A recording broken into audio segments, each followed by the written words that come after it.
Hi guys, Howard again. Today we're going to have a look at the extremely popular Canonet 17 QL-G3. The first Canonet appeared in 1961 and it created quite a fuss. Canon was seen up to that point of only making absolute top-flight cameras, and the fact that they'd entered the consumer market really shook things up. The camera, which had a lovely f1.9 45mm lens, semi-automatic exposure system, and a bottom-mounted trigger wind, was a roaring success and started off a string of about 14 different models of Canonet that ran through to 1972 with massive success.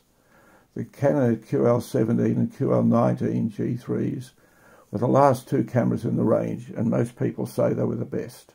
Okay, let's have a look at it. The strengths, we'll start with the lens. It's a very good lens, very sharp and excellent colour. 40 mil f1.7 colour coded, 6 elements in 4 groups, a handy, almost slightly wide angle lens at 40 mil, and it's absolutely perfect for street photography and good for everything else as well. It's got a very nice copal shutter. As you can see here, the speed rings on the front. So you've got selection from B. Now to get it onto B, there's a little silver tab here. You push the tab in and you can put on B at that point. Okay, the rest of the shutter is speeds of 1/4 of a second through to a 500th. In the middle here is the ASA rating, and there's another little tab this time around here, so you put your fingernail in the middle of it, push it in, and you can turn it. It's a bit stiff and it's not one of its best aspects, but there we go, it's on 100 ASA.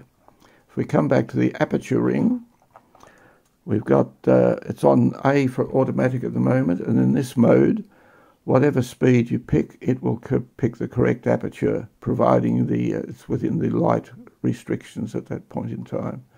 So, you know, if you had it around on a 60 or a 125th or something, and on a sunny day, it would probably pick, you know, depending on the film, anywhere from f8 through to f16. Once you get it off there, now there's a bit of a trap with one slight disadvantage is once you move it off A, the light meter in the viewfinder just cuts out, so you can't you can't put it on. Say you want to use f5.6, you can't put it on 5.6 and take a reading from the light meter, you know, as you move the speeds. So it's either automatic or manual. There's nothing in between. So anyway, as you can see, it goes from f1.7 around to 16. And on the right-hand side, we've got some guide numbers for various different flashes. Put it back onto A. We've got a self-timer next to that. I tend not to use them because they can jam up and you know, really hang the camera up. But the one on this does work quite well, so it's your choice. Around here now, there's no depth of field scale, as you'll notice, but it's in feet and meters, and there's a little location point, so 2.6 feet through to infinity. It's got a nicely placed focusing tab and a very short throw, so that's really excellent, and that helps a lot. So it's quite a compact camera compared to the full-size rangefinders that have gone before it. And it's really solidly built, 620 grams, so it's about 200 grams lighter than the average full-size rangefinders of that era. Now on the front also here we've got, apart from the badge, which is very nice, we've got the rangefinder window and the viewfinder window. Inside here on the right-hand side is your f-stops from top to bottom, 1.7 down to 16. With a red segment top and bottom, so if the needle's in either of the red segments, you can't press the shutter button. And there's a needle indicator, obviously, that does that. It's also, for people, those of us who wear glasses, it's not too bad. It's you can see what you need to see. It's a reasonably big and clear viewfinder. The rangefinder patch is reasonably strong without being fantastic, but certainly outdoors you'll have no trouble focusing it if you get a good one. It's got a battery check light. This battery's a little low at the moment, but that will normally light up blue. On the top we've got the rewind lever with a little arrow showing the direction to wind, which is always clockwise. We've got the hot shoe. Now if you've got something like a Canonet D flash, you can leave it on A for automatic and the flash will work with it, and as you focus it will change the f-stops. We've got the frame counter here. I've got a little easy press thing there. I'll take it out. The shutter button here, winder goes about 170 degrees, so that's good, and it accepts a standard cable release. Now I can't fire it because it's on A, so I'll put the rounder there. Okay, so that's what it sounds like, the 125th, quarter of a second. Okay, so nice brisk shutter. I'll load a film in a minute, and so I'll show you how the QL quick load system works. On the left hand end, depending on which way you're looking at it, there's a little cover. So if you've got an electronic flash which is suitable for this hot shoe, then obviously there's no cable required.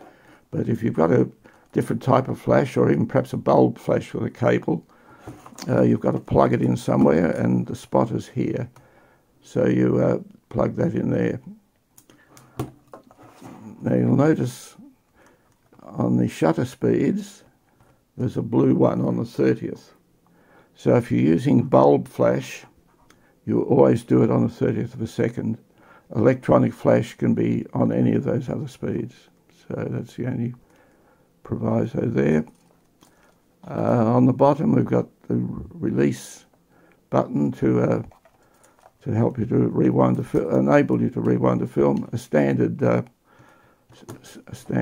socket for a tripod, and a slightly different battery compartment to the norm.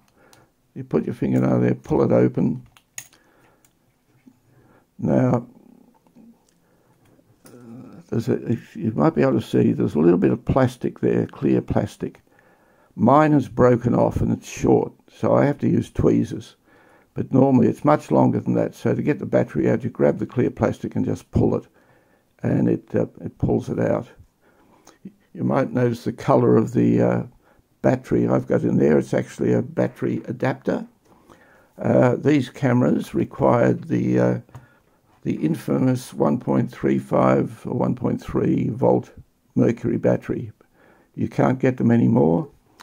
There's a few options available to you. You can either get a wine cell, it's W-E-I-N, and they're the correct voltage, or you can get a battery converter, such as I've got here. So that just takes a... hang on, I'll just go and get my tweezers. Okay, I found them. So I'll just pull the battery out and show you what I'm talking about. You grab the plastic, see the plastic there? It should be a good 2 centimeters longer than that. Okay, well here's a little adapter.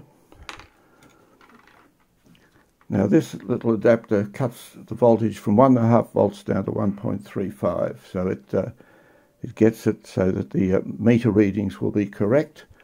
I use a little LR43. The 44s are a bit thicker than this, and I find the 43s fit better.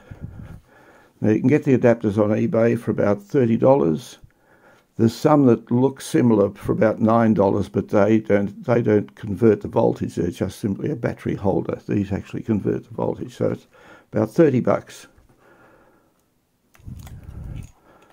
So just push it back in and close that. Okay, so that's one of the drawbacks of this camera, the fact that you need a special battery or a battery converter, but virtually all the rangefinders from this period were the same, so that's nothing against this camera in particular.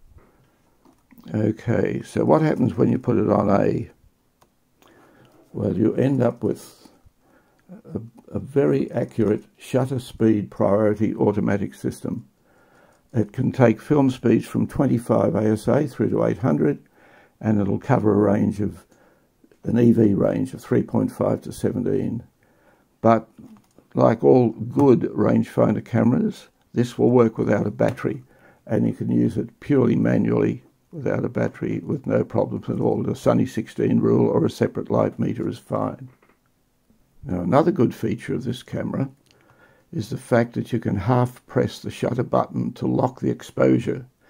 So it's very easy to take a reading and then reframe after you've half pressed the button, and then take the shot. So once you've half pressed, the exposure is locked, much like most common digital cameras today. Okay, let's put a film in it, and I'll show you how the QL quick load system works.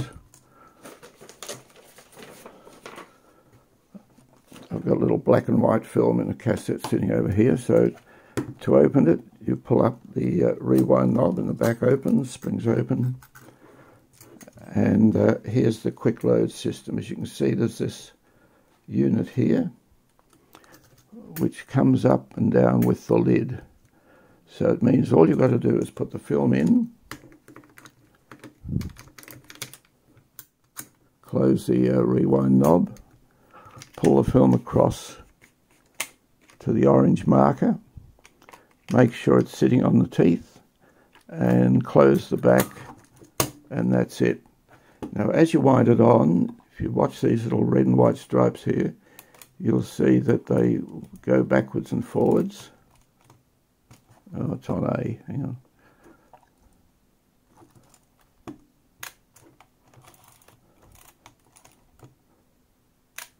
And you'll also notice that when the shutter is cocked, although mine only shows a part of the red in the window, you actually get a little red stripe, in my case, in the window. The whole thing, I think, is meant to be red, but I get a little red stripe, and that shows you that the shutter's cocked, and then when you take the shot, that clears. So there's a lot of functions on this camera. The little plug, or sort of a metal plug in here, if you remove that, you can adjust the rangefinder, I think in the horizontal or vertical, I'm not sure, but it's for adjusting the rangefinder, and the other one is under the hot shoe. You can slide that out. Okay, now basically this is a very full-featured camera. It's very clever. It was a brilliant design in a compact form with a lovely lens. The only things I can say against it would be nice if it had the depth of field scale. The battery holder is, well, I guess they probably had to do it that way because the camera is compact, but certainly I prefer the old round ones with the coin in the slot to unwind them. It's and the fact that moving it off A disables the metering. That's a bit disappointing, but because it'd be great if you could take a manual meter reading, with it off A, but that's not to be, and you live with what you get. But it's a fabulous little camera. There's also talking about the little red segments above and below. So below 1.7 it goes red if the needle's pointing in that, and above 17 it goes red, 16 it goes red. And if the needle's in either of those, it simply won't let you take the shot. Now that could be a good thing and a bad thing. It'd be good because you save film, because you don't take shots that won't come out really well.